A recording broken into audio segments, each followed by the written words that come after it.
Hello, this is Charlie Bellefontaine. I'm with Chicagoland Home Inspectors, and I have with me the owner of Baker Property Inspections. His name is Jason Baker. And Jason, please say hi to everyone.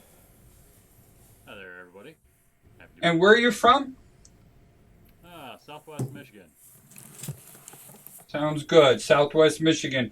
And then Up Close Home Inspections. The owner of that is James Crowton. James, you don't mind saying hi to everyone, please?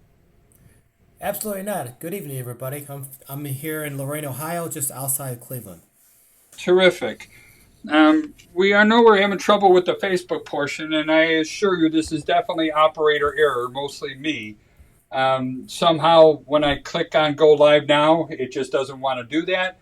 But whatever, it is what it is. So we're going to talk about some definitions, how we build our foundations, over digs, and so forth.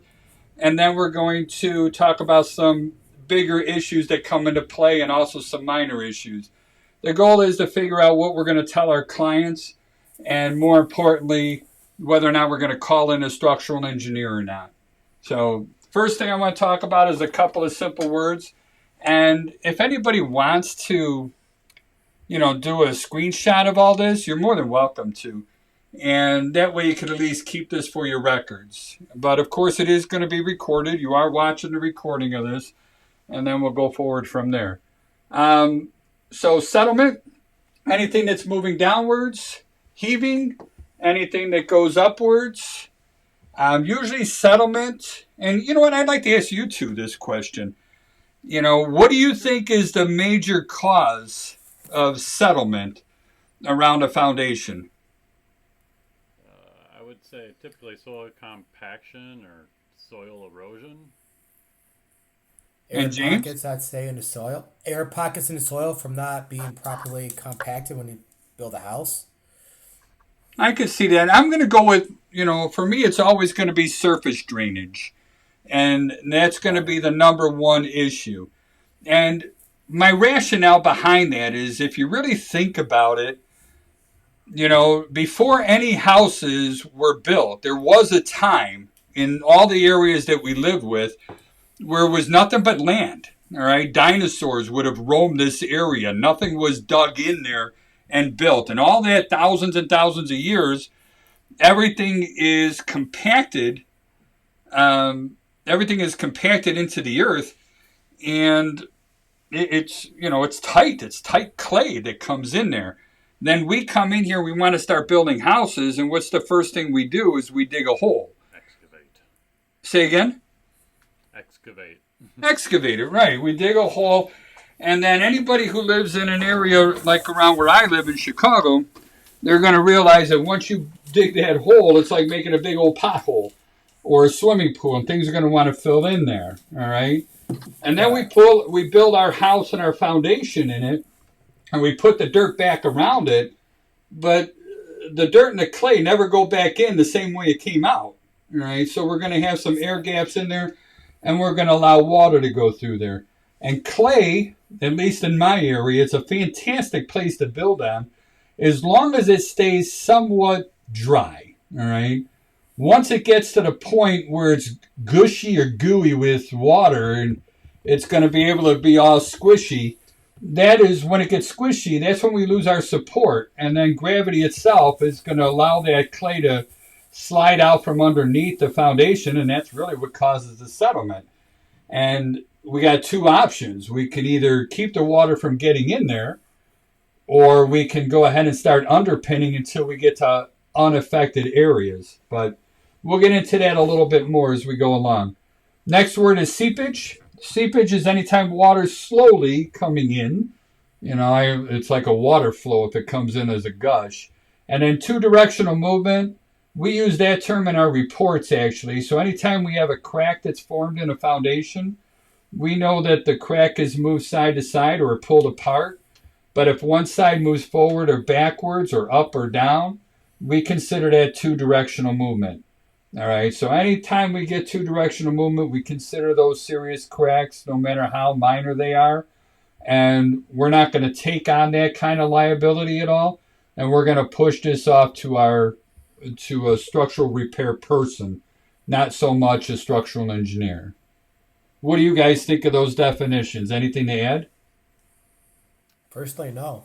It's pretty self-explanatory. Yeah, I think so too. All right. So let's get rid of some of that skibbly scribble up there. First thing I want to do is build the foundations. So when we dig, we're going to usually dig a little bit wider than what the foundation is. So this term here is called the overdig. All right, and that's the area that we dug out. The first thing we're going to want to build is our footings. Kind of a dumb test question, but rumors have it that it was on one of the questions on the state exam. Does anyone know how big a footing is, or what's the minimum size of a footing? I'm such a jerk, aren't I? Asking those tough questions like that. No, So- you're fine. I just read about today. I know 24. it's in the back of my mind. I know I've seen the numbers. Fair enough. So 24 inches wide I was gonna say. Oh wow. and usually 12 inches tall. All right. At a minimum, the footing has to be twice as big as the foundation wall. All right. So whatever the architect says the foundation wall is going to be, it has to be twice as much as that. The minimum foundation wall we're going to have is 8 inches, which is pretty common for most residential homes. But the footing can still not be less than 24 inches wide. So even if it's 8 inches, we still need a 24-inch wide footing. If it's 12 inches, we need a 24-inch wide footing. If the foundation is going to be 14 inches, now we need a 28-inch footing. And then typically the depth is going to be the same as the width of the foundation as well. So this is 8 inches. We can't be less than 12 inches, all right? If this was 14 inches, then the width would be 28 and the height would be 14. So the bigger the building, the bigger the foundation, the bigger the footing, all right? After the footing is poured, when they're building it. say that again, please. Said you don't. Of course, you don't see it unless you're there when they're building it. Generally. It's true, but, you know, and I get that. And it's kind of the same comments we were getting on the heat exchanger stuff, too. Well, we don't look at this, so why do I need to know it? I think we need to know this stuff, all right? We should know how they're put together so that we can figure things out when they start going wrong, all right? Plus, So- the customer will ask you why. Why would it happen? You explain to them why it happened, so you know. Absolutely, you know. So our footing is first, and then our foundation is second, and then what's third, and that sits right on top of the footing as well, is our basement floor, all right? This whole area right in here, and tell me if it's a different name for you guys, but the waterproofing companies in our area, they call this the cove, all right? Where all three of those pieces meet together. And they're all cold joints, all right? So they're not mixed in together. And it's not one solid piece of concrete. So because of that, if water wants to get higher than that level, it's going to be able to seep right through those cold joints and come into the home, all right? So what we do is we put a drain tile, and I personally like them when they're resting right on the bottom of that footing, so that as soon as that water gets up that high, it's going to catch it. And then we put that drain tile and run it into a sump pump so we can discharge it far away. Plain and simple. And the whole idea is so we could stop that water level from rising up and then getting that seepage coming into the house. All right? So I want you to know the cove is a kind of an important name for us, especially when we're dealing with waterproofing a basement. And a lot of what we're talking about too today is going to be waterproofing, even though it's not necessarily a structure problem, but it can be. And it's always going to be a big complaint call if we ignore it.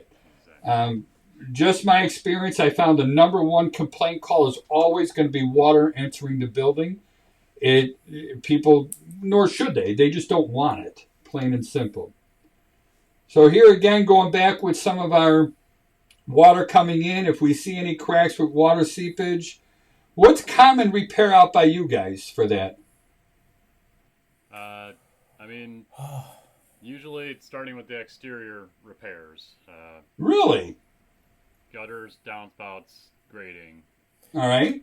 Right. I mean, Same most here. people don't want to do the excavation to do the waterproofing typically, unless it's really severe. All right. Fair enough. With us, if Yeah, we got cinder, any, go ahead. they'll try to repair from the. No, I was going to say they'll try, like Jason said, same here in Ohio. They'll try to repair from the inside versus take care of the problem on the outside. What do you mean by that? Well, they'll put the waterproof painting on. They'll try to just keep the basement dry with water so when come in the basement. They're not take care of the issue outside the house first. The grading, the downspouts, diverting the Gotcha. water away from the house. And that's a good thing to remember. That's a good point. For us here, it's common practice to go straight to injected epoxy. All right. If they see any water coming in here, they're just going to shoot it in there. And for somebody who doesn't know what injected epoxy is, basically they'll take the crack like we're looking at here, and they'll put these cones on here, and then they'll shmooey the epoxy around the cone so that it's sealed on there. And they'll do that cone every foot, 8 inches, 9 inches, whatever it is. They'll put that cone all the way up the wall here, and they'll shmooey, and then they'll shmooey on top of the crack that injected epoxy material. And if you ever had it done in your house, you know it smells horrible. All right. So once they get all this injected epoxy all covered up in here, then they put a pump on the lowest one, and they'll put pressure of the injected epoxy until it pushes through. And I guess I should back up. After they shmooey this coating on here that covers the crack completely, they got to wait a few hours and let that cure, let it harden or dry, so that it keeps it in there. And then they go ahead and pump in, the epoxy at the lowest amount, and that actually goes through the crack. And usually they'll chisel the crack and make it wider so that everything flows through it relatively simple. And then they'll keep pushing it in until it starts coming out of the next one right above it. Then they'll pull their pump off and they'll cap it. And then they'll go ahead and put the pump on the next one and do the same thing. And they'll work their way all the way up until they fill this thing up in here. And they guarantee it, at least in our area, they guarantee that for life of the ownership or the life of the wall that comes in there. But I have seen it if we don't fix, like you guys were saying, if we don't fix the gutter discharges, the lot topography, coming towards the house, then it's just going to keep the clay all squishy again, and it's just going to keep settling, and then the crack is going to come back, and then water's going to come right back into it again. All right? So when we see water down here, that means the outside drain tiles aren't doing what they're supposed to be doing, and the water's getting higher than the cove. Same thing with these corners here. I ran into a house just the other day where they had all their storage lifted up off the ground, by bricks. Yeah, it's a pretty good clue, So people don't do that because I'm bored on a Thursday. They do that because they want to keep stuff there in the basement and they got water coming in. So, all right. So back to our foundation.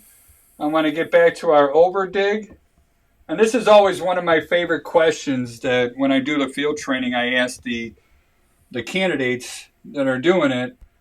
Why do they tell you to discharge that gutter 4 to 6 feet away from the house? Why not 10 feet? Why not 20 feet? Why is 4 to 6 the magic number? The only thing I could think of, Charles, is 4 to 6 feet is if you do anything longer than that, it could be a trip hazard. I don't know. All right, That's the only thing I think. that's Or fair it might enough. come You know back what? to. That's what I love about both of you guys. You're absolutely honest and upfront with me, and I appreciate that. And yeah, Lord knows I'm the biggest dummy on the face of this earth. I don't know anything either. But it has to do with that overdig.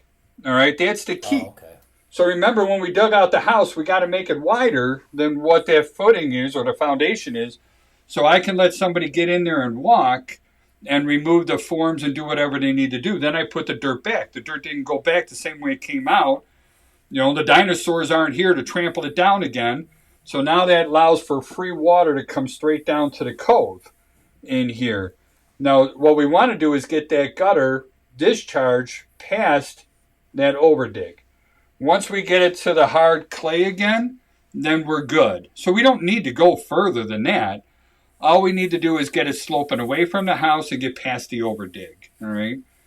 Now here's a good trick question for you. Is that code? Do the builders have to do this? No. They don't. You know, the only thing that they require is a simple splash block on the bottom of there, and that's the only thing that's in the code books that comes in there. So I don't know how you guys feel about it, but I'm a big advocate when it comes to it. All right. No, I recommend 6-foot discharge. I do too. Same here. I agree. I agree. 100%. Get it away from the house, get it past the overdig, and then let it run away from the house. And roof drainage. Water is your worst enemy. Absolutely. And roof drainage. A lot of people say it means, the roof and the gutter and the downspouts, but it really also includes the lot topography.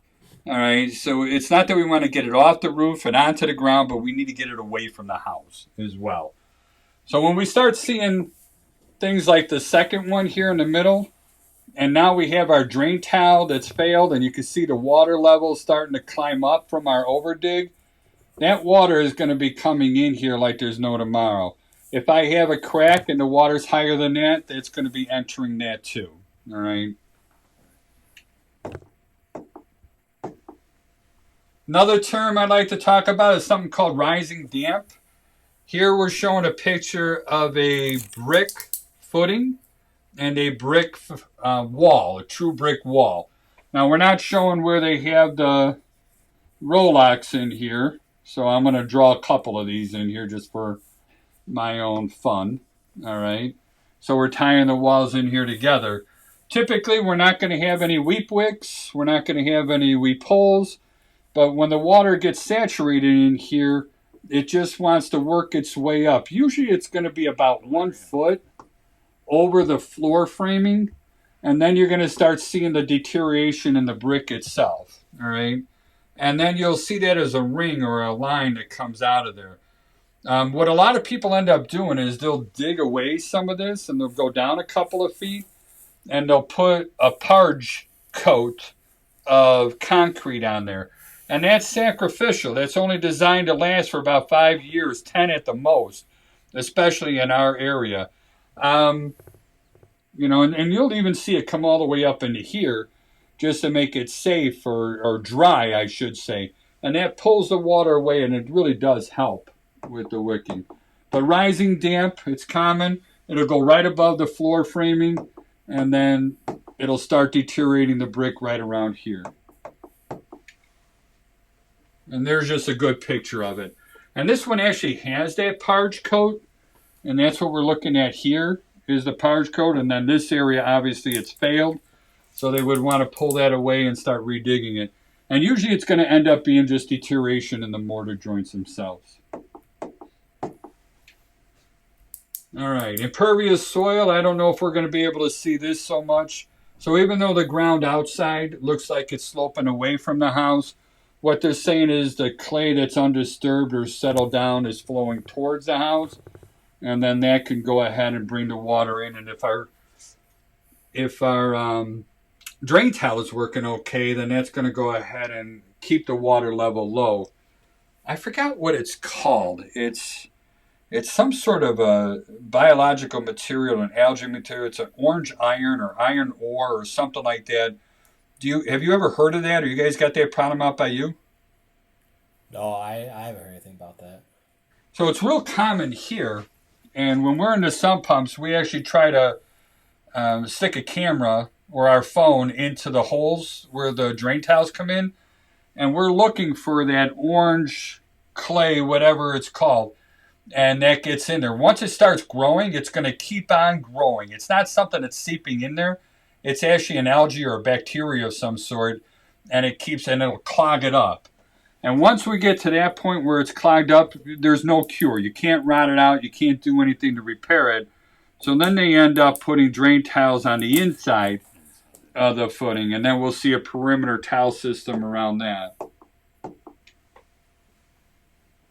Hydrostatic pressure, and I think we're going to show actual pictures of this. When we're dealing with horizontal cracks like this, and then especially when we have bulging going inwards. I consider these very serious, and we're going to have to do some sort of pinning to protect these things as we go along. Garden planters against the wall. I think this is all common sense stuff here. Anytime we raise the earth higher than the foundation, we're asking for water to come in. We're asking for ants, termites. You guys got a lot of termites out by you? Oh yeah. This area, Really? yes. I mean, how bad? So bad where you got like termite traps around the outside? It's common, or There's a lot of areas around here that if you haven't gotten subterranean termite activity, you're going to get it. You see a lot of bait programs, and almost every building that's built before the 1970s, I see some old scraped tracks somewhere. that's amazing. We have termites here in Chicago. That is true. But I've been to Louisiana, more, Oh yeah. New Orleans and stuff, and it's just like everywhere you go, you just see these bait traps around the outside. And the first time I was there, it's like, what is this? And it's weird. It's second nature to them. But here, it's not. It's not very common. But it does happen. We really don't have a lot of bait traps that you end up seeing on the outside. Usually by the time somebody even recognizes that it's termite, it's usually too late, and they got a tremendous amount of damage to the house. But it's just unbelievable when we get a brick building and I go 3 stories up into a wood frame roof, and then I got termite damages all the way up there because they ran tubes, through the concrete and all the way up. We're on the outside of it. So we take all that stuff pretty serious. All right. Crawl spaces, I don't want to get too much into it. Part of what I'm trying to do here is helping prep people for taking their National Home Inspector exam. So there are some minimum numbers that you need to know. And the minimum height of a crawl space is 18 inches. Now, there's nothing that says we have to enter every crawl space. Most of the standards will just say that we have to describe how we inspected it. So whether you gained entry, looked at it from the hatch, or whatever the case is. For me, when I start seeing a whole bunch of hokey going on here, with the shims, we got another shim underneath here, different types of wood nailed together. This does not look like a footing at all, holding that stuff on here. You got to start questioning what are you really doing for your client? When something is that bad already, what do you really need me for? We're in here, we have to hire a contractor. They're going to put in a solid beam, a solid, footings that are going to hold these things up here. I guess maybe we could still look at the electric and the plumbing, but to what, I guess I'm just trying to think, what good can I do? I mean, even this one here, I love the tree trunks, by the way. I've seen I think they're cool. But what about this down here, gentlemen? I know you got this one.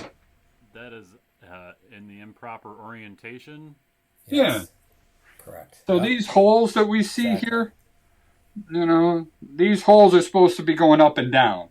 These cinder right. blocks, the only time we see them horizontal like this is when we're using them for like a wood burning stove, and we want to dissipate heat from radiating downwards. So we'll stack them up like that, and then we could use it. But that's pretty much for non-UL listed stoves. So the stuff that you buy with a 55-gallon drum, that you're going to be doing that. So again, the proper way is up and down, as we're showing in the lower right corner. The incorrect way is horizontal. There's really no structural strength with that whatsoever. All right. Just another view of our cove area that comes into play. I kind of like this picture because it's nice, clean, and clear. It's not very common in our area, at least, and you guys tell me if it is in your area, but it's not common in our area to put insulation underneath the concrete. All right. More times than not, they'll put a moisture barrier in there. The problem with doing that, though, is sometimes if you put a solid piece of plastic, it makes it difficult for the concrete floor to cure. But the longer it takes to cure, the stronger it becomes. All right. Dumb test question. I forgot the exact percentage, but what's the time frame for a concrete slab to be properly cured? Shoot. I'm such a jerk, aren't I? 28 days. All right. So test question is 28 days. And that's how long it takes concrete to cure. All right. And it always keeps on curing. It keeps getting harder and harder. So that 28 days would be a good test question if you see it somewhere in the laws or in the National Home Inspector exam. So let's start looking at some actual pictures, actual cracks, and before we go too further, this area right here, do you guys see that shadow or shade that's going there? Yes, I do. All right, with that I circle the ring on. That's called When I was in my concrete days, we called those warm joints. All right, not cold joints, but warm joints. So most trucks are going to carry 9 yards of concrete on them. They don't carry enough concrete to pour an entire foundation in one trip, so they got to keep coming back. So you empty one truck, another one pulls up, you empty that one. In between the two pours, you're going to end up getting this shadow line in here. All right, and that's what that talks about.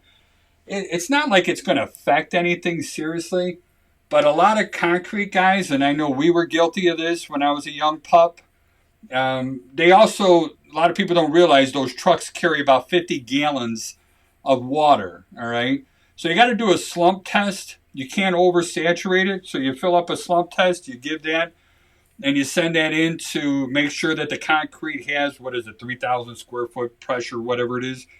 It's make sure that it's strong enough. And then right after we did the slump test, we would tell the driver to drop off 50 gallons of water in there because that loosened up the concrete and it made it flow. When concrete is properly mixed, this warm joint is typically around 45 degrees. All right. When you start seeing it at this 20, 30 degree mark like that, it tells you that they threw the water in there. And again, what are you going to do? You're not going to tear a house down and redo the concrete. It is what it is. All right. But it does weaken it up a little bit. All right. So here, for me, again, we go back to the water entry stuff. And I don't know, you guys tell me. You see the stains down there. Is that a big deal or a little deal to you? Looks pretty minor. Looks minor from here, but it could be bigger down the road. So, yeah, we consider this a big deal. We're going to come out and say that's an active water leak and it needs to be corrected. The cure's only going to be $500. All right, we're going to say that injected epoxy is the big deal here, and let's just fill it in and see where it's coming from. What's hard to see, and it's to the right of the red line that I'm drawing. This crack, and I think the next slide actually shows it better. Oh, okay. Yeah. So we get up close to it so we can see the water coming in there. We can see the crack on the left-hand side going up the corner on that. So the crack does exist. And again, it's nothing that I'm going to call in a structural repair person. I'm going to document this. We're going to tell them that it's an active leak, and we're going to suggest that you get a waterproofing company out here. And I don't know what the going rate in your area is. Around here, it's like $500. You'll get people to do it for $350, I'm sure, and you'll get people to do it for more. So we actually got home inspectors in our area that are doing the injected epoxy. There's no licensing.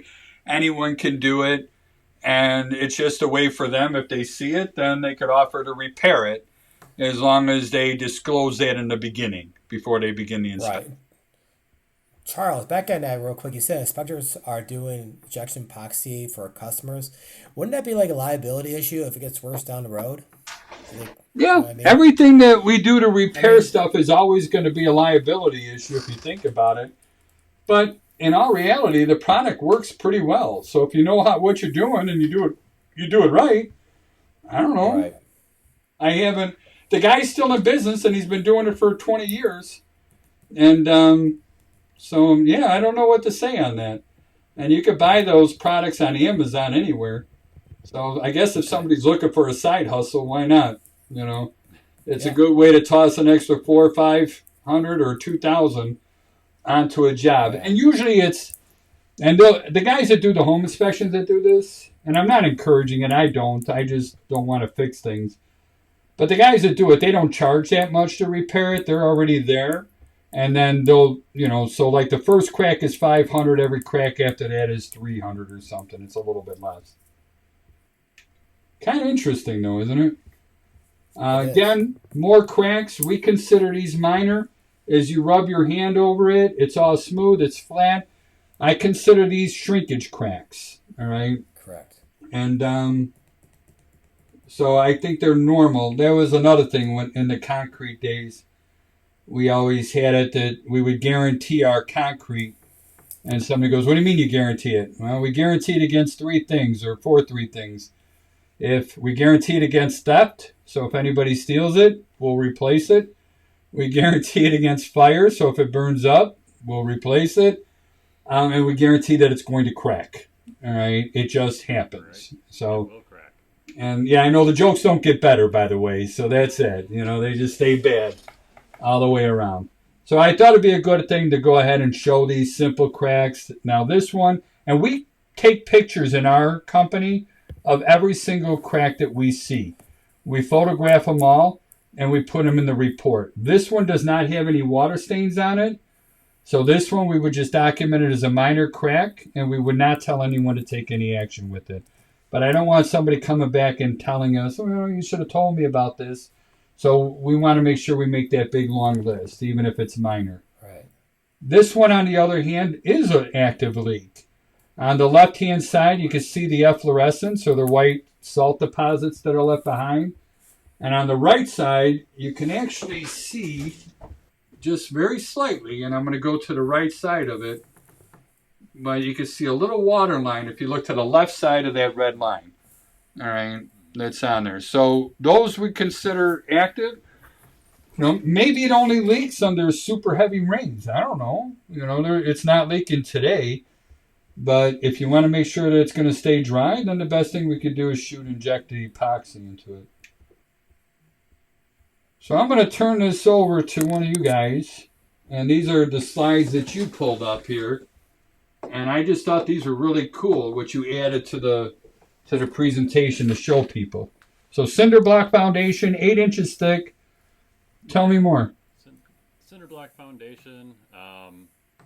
It was an older home. Could tell based on, well, I didn't include the picture of the flat work, but the driveway leading up to the building had a lot of damage and was pitched or heaved back towards the structure in a number of spots. Gutters were overflow. It just looked like a house that had deferred maintenance.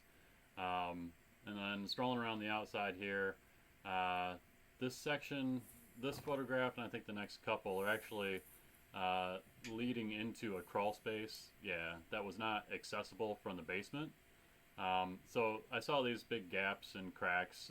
There's when I see a crack that's more than definitely more than a quarter of an inch, that's when I'm starting to become concerned about evidence of settlement, not just like some mortar cracking or some moisture intrusion. But you can see that leads me to believe that there was some settlement of the actual materials, so something has moved here. And if you go forward, this is the wall facing the crawl space where it looks like somebody did some mortar repairs to the cracks that were there. Some of those repairs also look awfully thick. It really looks like with that sort of pyramid shape that you've got differential settlement of the foundation block in there. Just again, this is a lot more than I would normally see in these areas, just as part of an older home having a little bit of settlement when it was first installed, or having a little bit of moisture exposure to those areas. And when I was investigating the full basement area, I actually saw some spots where it appeared somebody had put some bracing in a non-professional way. I don't know, you can almost see the lug holes there right in next to the window on either side of the window. They'd put like flat 2x4s against the brick. Is this what you're talking about here? It's the little bit bigger ones to the right of the window, and to the left, yeah, and then to the left of the window, you'd actually see a shadow outline where there had been a 2x4 running against the wall, thinking that would brace against the movement that had already occurred in those areas. Got Again, it. there was water. This is the driveway side, and the water is just being directed towards the foundation, putting that hydrostatic pressure in there, seeing the seasonal freezing adding to that movement. And the amount of bowing off of the plane was also quite significant. I would say, a half an inch, which, if it's a little bit of concern on a wall here and there, and I don't see any structural stuff around it, I might call for a structural engineer to evaluate it to determine whether it actually needs repairs or not. In this case, I saw that there had been previous repairs, that they were not professionally done, that it appears that there was more movement, and the amount of movement was significant enough just to have the advise the client that they needed to call a foundation contractor, somebody specialized in determining the types of repairs that would be required here. So what are the common repairs that you guys have for, and the term you're going to see on the National Home Inspector exam is going to be bulging, all right? Okay. So when we deal with bowing, if I got a bird's eye view, so I'm looking straight down, this is my foundation, that's straight. If my foundation curved, that's bowing. This is bulging when it goes up and down. Consider your kneecap coming in there. And they're going to use terms like that on the National Home Inspector exam, Right. when they're dealing with foundations. All right? Okay. So this is a bulge of foundation bulge here near the frost line. I have seen certainly I've seen carbon fiber strapping that gets anchored to the exterior. There's some older repairs which I've actually seen some modern application of this. Installation of steel I-beams that are like installed in their own footing, and then just bracing against any further movement.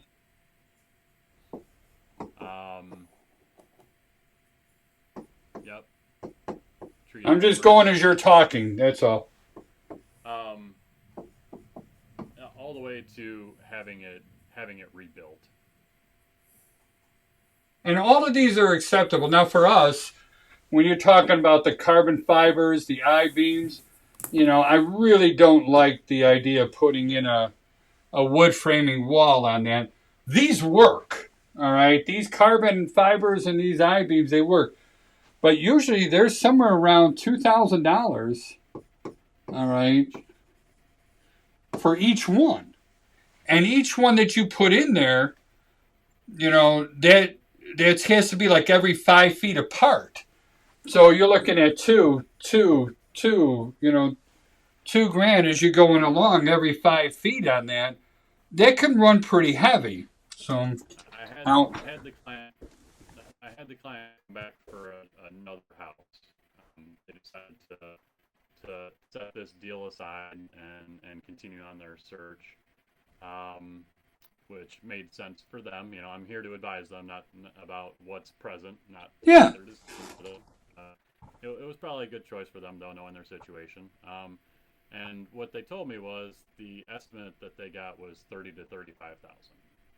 And so how long was this? Was it somewhere like 20 feet? On that section, that was the thing, is that there was another section of wall too that had some improper repairs. Yeah. So that section was probably like a 18 foot section of okay. good bulge. And then there were a couple other sections that were that had less bulging, but had like a 2x4 tied to it as a brace. And then I believe that other section that had the large movement, they wanted to rebuild that wall. Wow. And that's actually a good price. I did a 203K one where they just wanted to dig out a crawl space and repair a foundation that was bulging all around. It was $120,000, to save a house. If it wasn't in such a nice neighborhood, I don't think they would have done it. Do you guys see a lot of tiebacks over there? Not a lot of tiebacks. Yeah, we see that around, like, if you go way west on the Mississippi River, they do that a lot. And just for somebody who's saying, what the hell's a tieback? What are they talking about? What they'll do is they'll drill a hole or an opening through the wall, and then about 10 feet away, they'll dig a trench. And then they'll run a pipe through that hole all the way to where that trench is, and there'll be another plate there. And then they screw those together and kind of suck them in, And the goal isn't to get it straight again, but the goal is to keep it from moving. Same thing with those I-beams. Consider like your knee bending. It's just something that you're going to rest your knee on so it doesn't move forward. All right? But the most important thing on those is they have to be secured in the concrete at the bottom, and then they have to be secured to the floor joist at the top. All right? They don't necessarily have to be flush with the building. You can still have that gap, but they definitely need to be tight on the crack that's coming in there. What I like to refer to as the kneecap as it's coming in there. This is another winner. Way to explain it. Yeah, I think this one is James's. And this is kind of a cool winner for him. Yeah.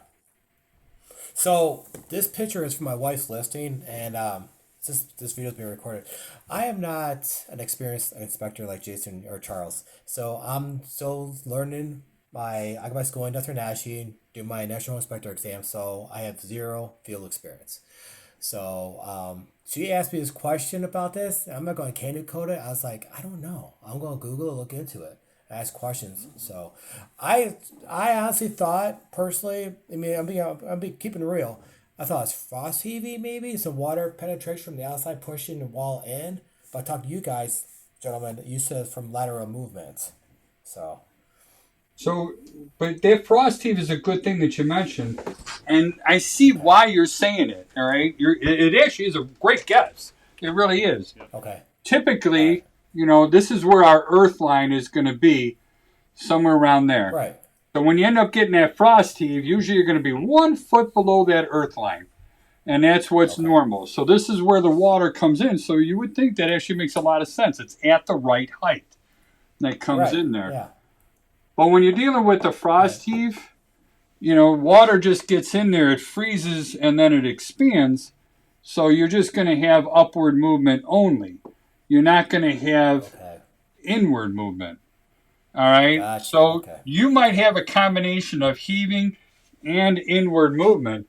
I mean, when we look at the size of these side cracks in here, and then plus it went through the brick, and anytime you get that straight up and down crack where it goes through the brick or block like that, that's trauma. That happened fast, all right?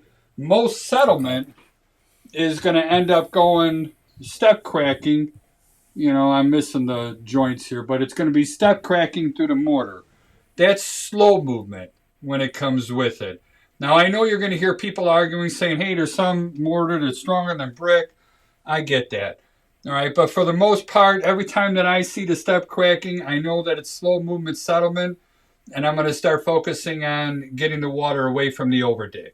All right, this isn't that. Gotcha. All right, when you got this kind of bulging in here, I mean, that kind of scares me a little bit. And anytime our guys ask me questions about that, I'm just like, I don't want to take on that liability. Let's send this to a foundation repair company. Correct. And how would they repair that, Charles? If a client asks me. This is what. Go ahead, Jason. This is what you were talking about with the I-beams. Oh, yeah, absolutely. Bracing. I mean, bracing would be a start. Yeah, those pilasters that they got in there, those were designed in the beginning to keep it from moving in there. But that should have went all the way up to the top, and it should have been having steel that was put into this thing. So the only thing they're going to be able to do is keep it from moving further. So again, with the tiebacks, again with the I-beams, a lot of people like that carbon fiber, and that's kind of like they'll epoxy that right on here, and that'll keep it from moving inward as well. All right. Epoxy it, and they like bolt it and epoxy it to the structure, keep it kind of Yeah. stabilized. Yeah, they go high and low. They bolt it high and they bolt it low, and then they glue it to it as well and pull it tight. And because that stuff just won't stretch or rip or whatever the case is, that kind of supports the knee from being pushed in. And that is a little bit cheaper way to go, and it keeps a lower profile on the wall so that if you do want to finish this sometime in the future, it's not going to be as, I don't know what the right word, obtrusive, or it's not going to be as noticeable. That's the bottom line. So. The client said they haven't seen a movement in 6 years. They said it supposedly had repaired from a company. So. And these pilasters might have been the repair.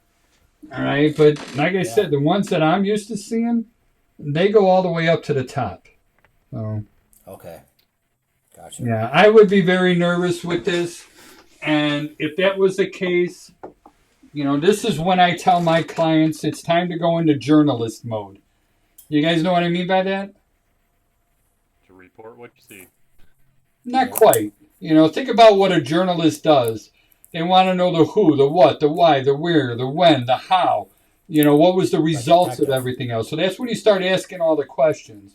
When did you first... All right. So, yeah, the who, what, why, where, when, and how, and get whatever receipts, get whatever warranties, everything else that's associated with it. Because, when the clients or your wife's clients move away, the new owners are going to be responsible for this. And I really believe in my heart the biggest thing that we provide to our clients is peace of mind. So if we give our clients some confidence that whatever is here is going to be okay, and we're serious about it, well, I didn't make the money or the profit from this repair. I don't want to take on that liability. So I would push it off on someone else, most definitely. All right.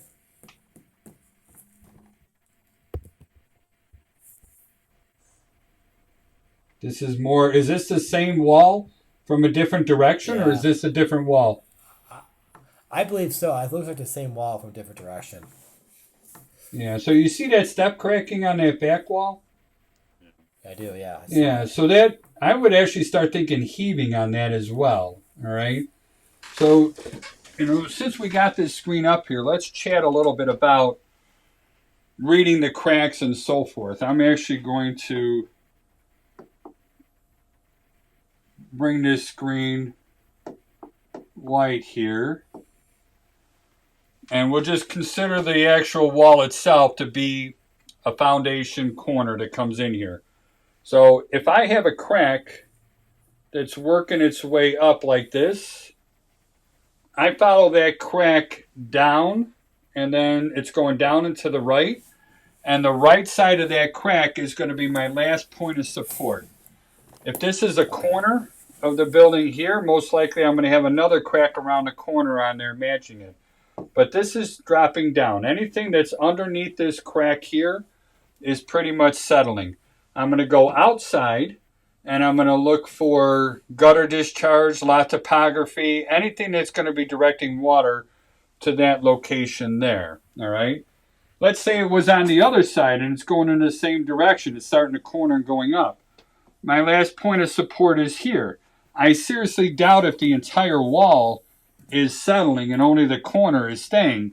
So most likely that's going to be some sort of heaving that's going up in this corner as well. All right. Same thing around windows. Let's say I had a window in my foundation.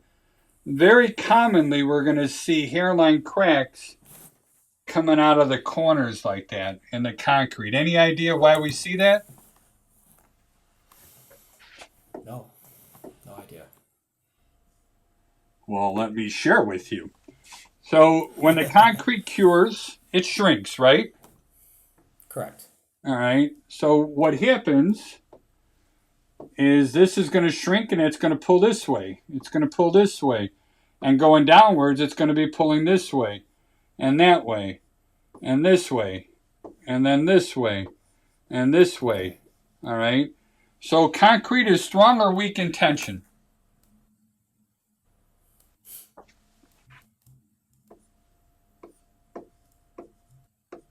Strong or weak in tension?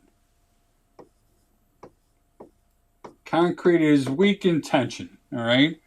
So when it cures, it's going to be weak in this area here, and that's why we end up getting these cracks here. One of the things I like to do when I'm, teaching these classes to prove my point is I'll take a piece of paper, a large piece of paper, and I'll rip a corner off of it and try and make this 90-degree turn right here. And then we pull in this direction and this direction, and you're going to see right from that corner is where that rip is going to occur. All right. Let's say we got an exterior window. Let me get rid of some of this garbage here. Let's say we got an exterior window and it's a brick veneer building. So we got our lintels coming up here. All right. The first thing that we have when lintels, or what happens to steel when it begins to rust? It expands. It expands. I love you. You are my favorite inspector in the world. It expands. All right. So the first thing when it's expanding that we have happen is we're going to get cracks in the mortar just to the left and the right of the window. All right. So a little bit of a horror story that I had. We had a house that had cracks in the windows. There were about 20 windows. They were all about 1/8 of an inch thick, and we didn't really worry so much about them. I'm going to pop Jason on here real quick, and then I'm going to take him off. Hi, Jason. All right, just to get him back so he could talk. And so we took pictures of them. We documented the cracks on all the windows. The house was about 15 years old. We still don't think this is a major deal. All right. Our clients move in. They call the masonry guy in the area. He specializes in lintels. He came out and he said it was about $2,000 per window and they all needed to be replaced. All right. I know I could bring in about 100 different home inspectors that are going to agree with me and say this is actually kind of minor on the side. And I told my client, we're going to stand behind what my guy said. He told you about them. We think they're minor. You paid for our opinion. And we're going to hold our ground on this one. Right. And I don't think we're wrong. Now, if you want to give this guy $40,000 to go ahead and replace all your lintels in here, that's fine. But realize you're going to probably be doing it again every 20 years. All right. So you better be budgeting $2,000 a year to go ahead and keep replacing these things. And literally they got another, I don't know, they probably got another 40 years, 50 years before they're going to really be a problem. All right. So the next stage is this rust keeps getting, or this lintel keeps getting thicker. Now we're going to start getting that step cracking happen. So usually the first step cracking that's going to happen is going to go up and away from the window. All right. That happens because this is lifting up on the brick. Remember, if we follow the crack on an angle, it's going to take us to the last point of support or the first point of heaving, right? So now our lintel still is doing the job. It's holding the area above it and it's supporting those bricks, but it is actually lifting it now, all right? And now we're getting real close to this thing going to be failing, and then it needs to be replaced. When it absolutely has failed, you're going to start seeing step cracking going up as a triangle pattern. Oh, that's interesting. Yeah, you're going to start seeing step cracking go up as a as a triangle pattern. And then it'll come back down the other side, which is what I was trying to do. At this point in time, our lintel is now dropping. And a lot of people don't realize when we're talking about brick veneer, the only thing that lintel really supports is that triangle above the window. Everything else, the brick load is actually transferred to the sides, and it works its way down. So when the lintels failed, we're going to have a triangle over here. Now it absolutely has to be replaced. The only thing holding up those bricks is the top of the window. Does that make sense? Yes, it does. Now, Charles, could you also paint your lintel too to prevent that issue going on? You know what I mean? There's mixed opinions on that one. All right. Okay. I mean, All right. the point is, how are you going to paint the top side of it? You're going to have to remove it, get it out of there, and then put some sort of waterproofing membrane on there.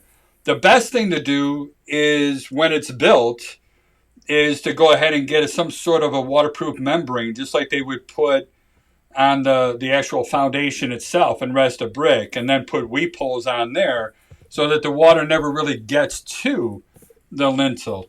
But if I paint the underside of this lintel, it's the water that's above and the condensation that's above that's going to keep rusting it out. So honestly, my humble opinion is it really doesn't matter. All right, you're not going to save too much of the life out of it just by painting it. So, and I know there's other people that are listening to this video that are going to disagree with me. I'm going to respect your, opinions on that stuff, but my thoughts are my thoughts. And I say just leave it be until it comes time to replace it. And when you replace it, then put a membrane on there so water doesn't get to it. All right. What do you think of that? Not a bad opinion. You're right. I like it. All right. So going back to serious cracks and such. All right. We said 2 directional movement, or first of all, anything for us equal to or greater than 1/4 of an inch, we consider that major. Get a foundation repair company. Anything that's been repaired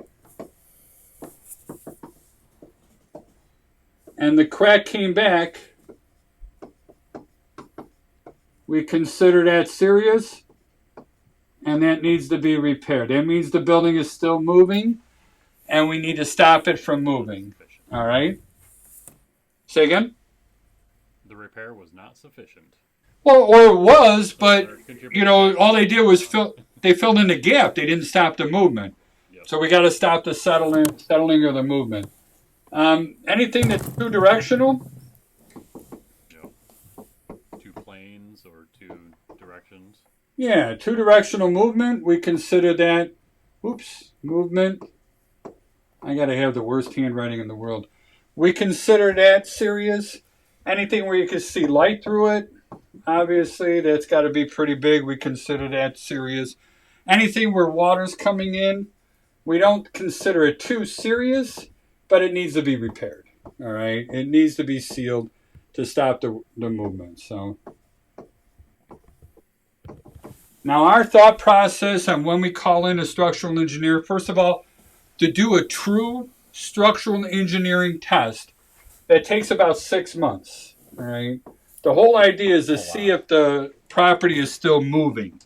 If it's not moving and everything is finished, so let's say it just moved down a couple inches and it hit bedrock, we're good. We don't have to worry about it anymore. But we're not going to know that in the 10, 15 minutes that we show up there, right? So, and neither are the structural engineers. So the structural engineers that we've worked with in our area, when they give their reports, and they're charging about $1,000, by the way, anywhere from $600 to $1,000. So it would behoove us to find out what they're using to base their opinions on, and they're using this stuff. At least in our area here, they're using these comments I wrote up there. All right, because they're not going to know either whether or not something is still moving. All right, so to be safe is what they're going to tell you. Let's get a foundation company out here. We'll get it sealed. We'll get it pinned. And we'll make sure it's safe. There's actually a market out there, and they sell tools for this stuff too, where you can go ahead and measure the floors. And you can measure from a certain location, and they use either water levels or laser levels. And then you come back 6 months later from the same location, and you measure it again, and you can mark those things and see if it's moved any more or any less or not at all. They got little graphs. I don't know if you ever seen those crack graphs, which is normally what we'll see installed here. So if I got a crack, they'll put it over that. And then they'll, this will be bolted on this side. And these are two different pieces that overlap each other. So this will be bolted on this side. And then if the crack is moving, they'll have a picture of it and they'll be able to show that it moved. All right. So there are things that they could do to go ahead and read it, but nobody can do anything immediately. All right. Well, horizontal cracks with bulging. 6 months. Say again? Real estate transactions don't take 6 months. So yeah, they don't have that luxury. Yeah. Exactly. So now somebody has to take the risk, or they have to get some sort of assurances or guarantees with it.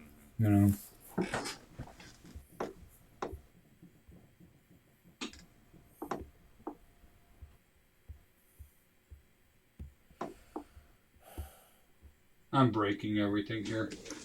All right. I'm going back to my computer.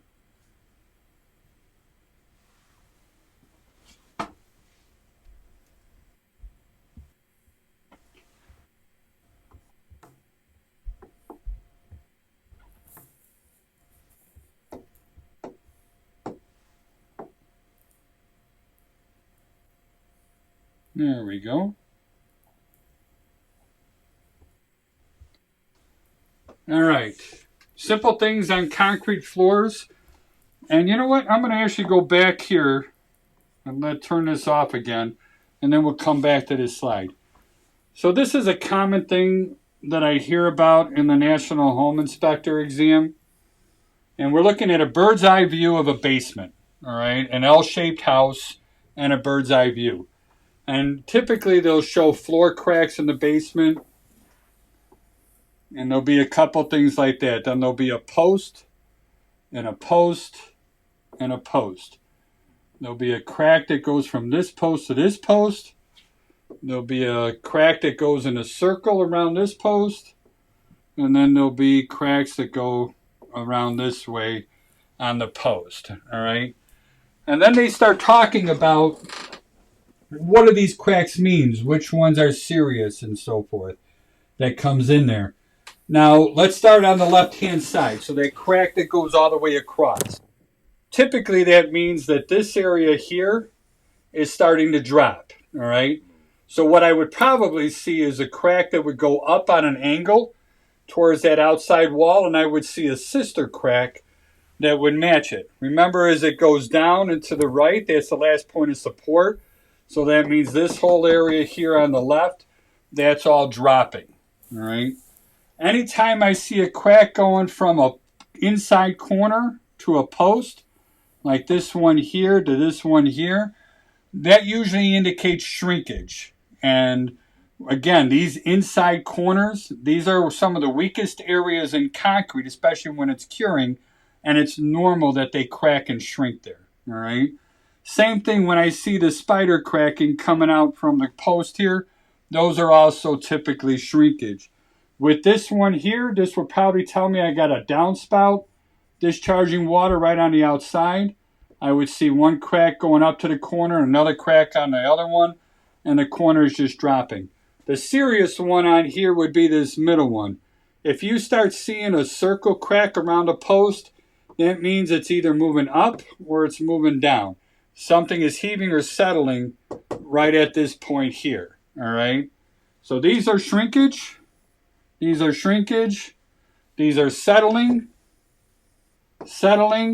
and settling of different areas that come in there, all right? And I know they have stuff like that on the state exam. I shouldn't say I know. I don't have access to that. But I've heard of it, as being a question there. So even when we're dealing with slabs, we're going to have foundation problems in there. And a lot of times they are going to go ahead and put that groove, or the proper term is a control joint, they'll put that in there. They want the crack to occur in that joint, so they try to make that a little weaker than everything else. But when the crack's not going in the joint and it's going elsewhere, we got to start wondering why it's doing that and start thinking about different settlements. This is just a huge crack. And you can see that it's also different direction movement. Now, this is common for us, when we have detached garages, we see this all the time. And I don't really make a big deal out of it when I see it in the garage because it's the garage. It's not like it's part of the living. We're looking at probably 2 to 3 inches thick in the middle, so it's not really that big thick. And you got all the weight of the walls in the building around the outside perimeter. So if anything settles, then it just kind of lifts up in the middle. But when it gets to be too much, and, I kind of feed off my client at that time, as crazy as it sounds. I'll put this down here. I'm going to identify the crack, but I'm going to be honest with you. I'm not going to think it's serious. But if my client does and they want me to go ahead and orange it or red it, for the things, it doesn't bother me to do that. I'm not hurting anybody. If they want to negotiate for it, as long as they understand what it is, I don't want to take that power away from them. They're hiring me. I'm there for them. All right. Wood, concrete, the same thing. We'll also get cracks coming off of these pockets as well. This is definitely water stains coming down here. But the wood's not supposed to touch the concrete either. And you even see 2 schools of thought on that. Some people say this is all supposed to be filled in with mortar and mix in there, and that's to prevent the beam from twisting or rolling. And other people say, no, it's supposed to be wide open so that water doesn't get to the wood and cause it to rot out. I think they both have pretty strong arguments, and I'm not going to tell somebody to fill it in if it's not filled in, and I'm not going to tell someone to remove it if it is. All right? I would agree. You agree? Oh, God, thank you. Oh, yeah. I get nervous when other, I'm the only one standing alone on that stuff. And then the last thing, older homes, this was turn of the century, 1900s. And, I don't know what to say. In our area, old houses have moved. Of course it moved. And I can't tell somebody to tear it down because I'm in love with that house, So, but I'm going to document it. I'm going to show them where the doors or the windows are all twisted like that. And especially if they're going to try and replace them, that's going to make it kind of difficult to do. So, do you guys have anything to add on this? No, not really. I have zero experience, but only thing I learned is from you guys. Sooner or later, we're going to get all these things. So for those of you watching this was recorded back in 2021, October of 2021.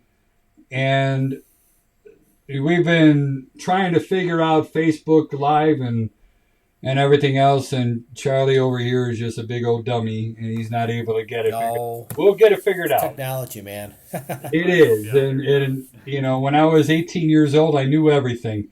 But I'm not 18 years old anymore. So these are going to be posted on the YouTube channel. We're also going to put the videos together and put them into the guides so people will be able to see them.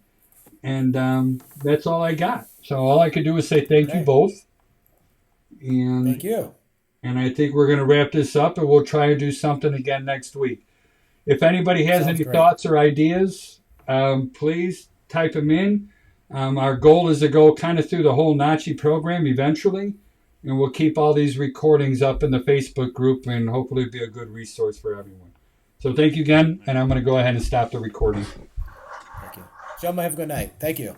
Good. You too. Good night.